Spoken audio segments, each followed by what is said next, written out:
But Realme C55 was first released in Indonesia. It drew worldwide attention for being the first Android smartphone with a copy of Apple's Dynamic Island feature. This software feature has been dubbed Mini Capsule by Realme. Now that the company has brought this budget smartphone to India, it's clear that the Mini Capsule isn't the most interesting aspect of it. In fact, it was barely mentioned during the launch event. Realme has taken things a step further in terms of appearance with the C55. With its straight lines, chiseled body, and flat sides, it appears slim and modern. On the front, there's a flat display that, unlike the C35, is hole punched to match the rest of the phone's modern appearance. The bezels on the left, top, and right are thin, but the one on the bottom is a little thick. The phone weighs 189 grams, which is slightly heavier than average, but it is quite slim at 7.89 millimeters. There are no stereo speakers or IP rating, but there is a 3.5 millimeters headphone jack and a Type-C USB port at the bottom.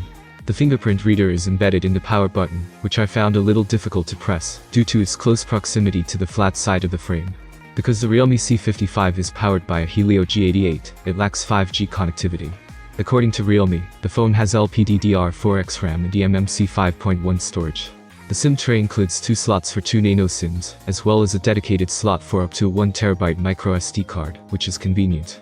Along with the usual array of sensors and global positioning systems, connectivity standards include 4G LTE, dual-band Wi-Fi, and Bluetooth 5.2.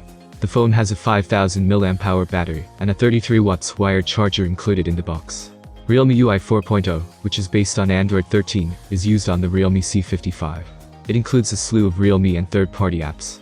This entails having 2 SMS messages apps, 2 file managers, 2 note-taking apps, and so on. The maximum screen refresh rate of the 6.72-inch Full HD Plus IPS LCD display is 90 Hz. Depending on the application and the content being viewed, it switches between 60 Hz and 90 Hz. The display is vibrant and bright enough to view content outside on a sunny afternoon, and it has excellent viewing angles. In terms of streaming, it was nice to see WIDIV 1 Lear certification, which enabled Full HD playback. My daily usage of the Realme C55 included an hour of gaming, an hour or 2 of Wi-Fi video streaming, and scrolling through various social media apps, as well as 2 email accounts that were constantly syncing. This could be due to the low-end processor, but I expected the 5000 mAh battery to last longer than a day, as is typical for most budget smartphones today. Our standard HD video loop battery test only lasted 14 hours, 43 minutes, which is less than most other smartphones at this price point. The 33 watts charger, on the other hand, managed to charge this phone from dead to full in 1 hour and 10 minutes, which is quite good. The Realme C55 has 2 rear-facing cameras. A 64-megapixel primary camera and a 2-megapixel depth sensor that collects depth data when using portrait mode. An 8-megapixel front camera takes selfies. The camera app interface is simple to use, with all necessary controls conveniently located around the viewfinder. Realme claims that the 64-megapixel sensor is from the older GT Master Edition, so I was intrigued to see how it performed in such a low-cost phone. However, keep in mind that camera performance is also affected by the processor, and the GT Master Edition came with a superior mid-range Qualcomm Snapdragon 778G. Even in daylight, the image quality was surprisingly good.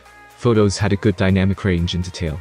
Colors were slightly oversaturated, and photos had a slight bluish tint, but at this price point, it's difficult to complain.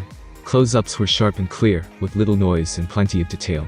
However, even during the day, the camera was slow to focus indoors, so I frequently had to tap to focus when shooting objects. Realme believes it has discovered a sweet spot with an interesting appearance and a decent camera that takes good daylight photos.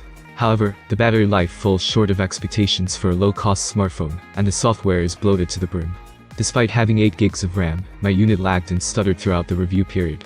This makes the Realme C55 difficult to recommend. Consider it only if you need a good camera and are willing to overlook its flaws due to its unique appearance. Thank you for watching this video. I hope it is useful for you. Have a nice day and good luck.